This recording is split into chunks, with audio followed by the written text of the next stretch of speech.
Assalamualaikum warahmatullahi wabarakatuh. Berjumpa lagi dengan channel Guru PAI. Nah, pada kali ini kita akan belajar materi tentang semangat beribadah dengan meyakini hari akhir, pendidikan agama Islam dan budi pekerti, kelas 12. Tahukah adik-adik bahwa hari akhir terbagi menjadi dua? Yang pertama, kiamat sugro atau kiamat kecil, yaitu peristiwa datangnya kematian bagi semua makhluk hidup, terutama manusia yang bersifat lokal dan individu. Dan kiamat kubro atau besar, yaitu peristiwa berakhirnya seluruh kehidupan makhluk dan hancur leburnya alam semesta secara total dan serentak. Nah, coba adik-adik simak video berikut ya. Inilah perbedaan kiamat kubro dan kiamat sugro dan ciri-cirinya. Percaya kepada hari akhir atau hari kiamat merupakan rukun iman yang kelima. Hari kiamat merupakan hari di mana alam semesta beserta isinya akan hancur lebur menjadi debu. Setiap makhluk Allah akan melalui hari perhitungan dan mendapatkan pembalasan sesuai dengan amal perbuatannya selama hidup. Allah Ta'ala berfirman, "Dan sesungguhnya hari kiamat itu pastilah datang, tak ada keraguan padanya, dan bahwasanya Allah membangkitkan semua orang di dalam kubur." Quran Surat Al-Hajj ayat 7. Rasulullah SAW bersabda, "Hari kiamat tidak akan terjadi sehingga kalian melihat 10 tanda. 1. Tenggelamnya permukaan bumi di timur. 2. Tenggelamnya permukaan bumi di barat. 3. Tenggelamnya permukaan bumi di Jazirah Arab. 4. Keluarnya asap. 5. Keluarnya dazal. 6. Keluarnya binatang besar. 7. Keluarnya Ya'juj dan Ma'juj. 8. Terbitnya matahari dari barat. Dan 9. Api yang keluar dari dasar bumi Aden yang menggiring manusia. Serta 10. Turunnya Isa bin Maryam alaihi salam. Hadis riwayat Muslim, Abu Daud, At-Tirmizi, Ibnu Majah, dan Imam Ahmad. Ada dua macam kiamat menurut Islam yang perlu kita ketahui, yaitu kiamat kubro dan kiamat sugro. Keduanya memiliki pengertian dan tanda-tanda yang berbeda. Berikut ini penjelasannya. Kiamat kubro. Kiamat kubro disebut juga dengan kiamat besar. Kiamat kubro merupakan hari di mana seluruh alam semesta dengan segala isinya hancur dan berakhir. Kemudian berlanjut ke kehidupan akhirat yang kekal. Beberapa tanda kiamat kubro antara lain: 1. Matahari terbit dari sebelah barat. Rasulullah SAW bersabda, "Tidak akan terjadi hari kiamat sehingga matahari terbit dari sebelah barat.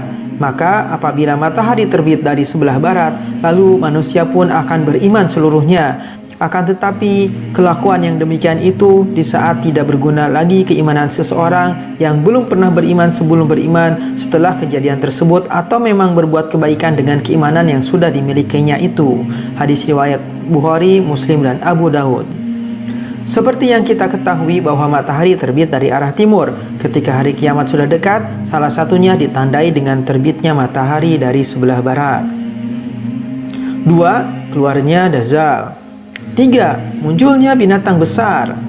4. Keluarnya Ya'juj dan Ma'juj. 5. Turunnya Nabi Isa alaihi salam. 6. Keluarnya api dari dasar bumi yang akan mengumpulkan manusia.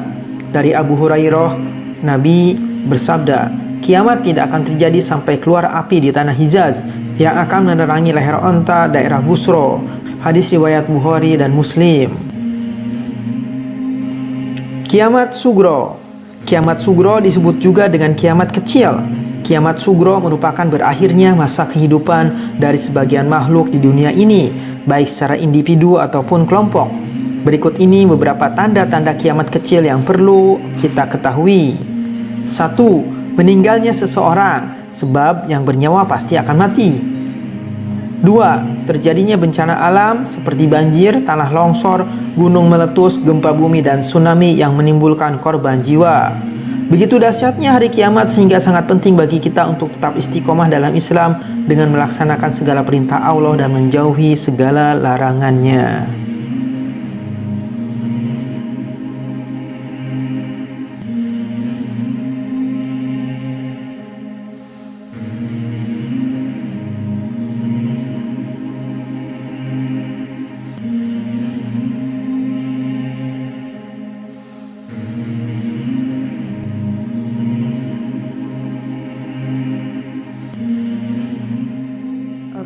Kita lanjut materi berikutnya, yaitu pokok-pokok keimanan pada hari akhir. Nah, pokok-pokok keimanan pada hari akhir terdiri dari 7 macam, yaitu fitnah kubur, kiamat, kebangkitan, berkumpul, perhitungan, syirat yaitu jembatan, dan surga dan neraka. Selanjutnya, periode hari akhir yaitu terdiri dari Yaumul Ba'ats, hari kebangkitan, Yaumul Hasir, hari berkumpulnya manusia, buku catatan yaitu berisi perbuatan dan perkataan manusia, Yaumul Hisab yaitu hari di mana semua amal dihisab, tahapan selanjutnya yaitu Yaumul Mizan yaitu ditimbangnya seluruh perbuatan manusia. Kemudian selanjutnya ada As-Sirat yaitu jembatan yang terbentang di atas neraka menuju surga. Selanjutnya Yaumul Jaza yaitu hari ketika semua manusia akan menerima balasan Allah Subhanahu wa taala, baik balasan perbuatan baik dengan surga maupun balasan perbuatan buruk dengan neraka. Selanjutnya, hakikat beriman kepada hari akhir. Iman kepada hari akhir merupakan rukun iman yang kelima yang harus diyakini oleh setiap umat muslim. Segala perbuatan yang dilakukan oleh setiap manusia, baik dan buruk, akan dipertanggungjawabkan di akhirat kelak. Materi selanjutnya, hikmah beriman kepada hari akhir. Yang pertama, munculnya rasa kebencian yang dalam kepada kemaksiatan dan kebejatan moral yang mengakibatkan murka Allah di dunia dan di akhirat. Kemudian, menyejukkan dan mengembirakan hati orang-orang mukmin dengan segala kenikmatan akhirat yang sama sekali tidak dirasakan di alam dunia ini. Yang ketiga, senantiasa tertanam kecintaan dan ketaatan terhadap Allah Subhanahu wa taala dengan mengharapkan maunannya hari itu. Keempat, senantiasa termotivasi untuk beramal baik dan ikhlas. Kelima, senantiasa menghindari niat-niat buruk apalagi melaksanakannya. Keenam, menjauhkan diri dari asumsi-asumsi yang mengiaskan apa yang ada di dunia ini dengan apa yang ada di akhirat. Apa sih kaitan antara beriman kepada hari akhir dengan perilaku jujur, bertanggung jawab, dan adil? Nah, kaitannya yaitu karena dengan memiliki keimanan yang teguh akan adanya hari akhir dan pembalasannya di akhirat akan menumbuhkan kesadaran bahwa semua perbuatan yang dikerjakan selama di dunia akan dipertanggungjawabkan di hadapan Allah Subhanahu wa taala. Oleh karena itu, segala sikap dan perilaku kita harus selaras dengan tuntunan agama. Nah, itulah materi tentang hari akhir. Dan jangan lupa tinggalkan jejakmu di kolom komentar.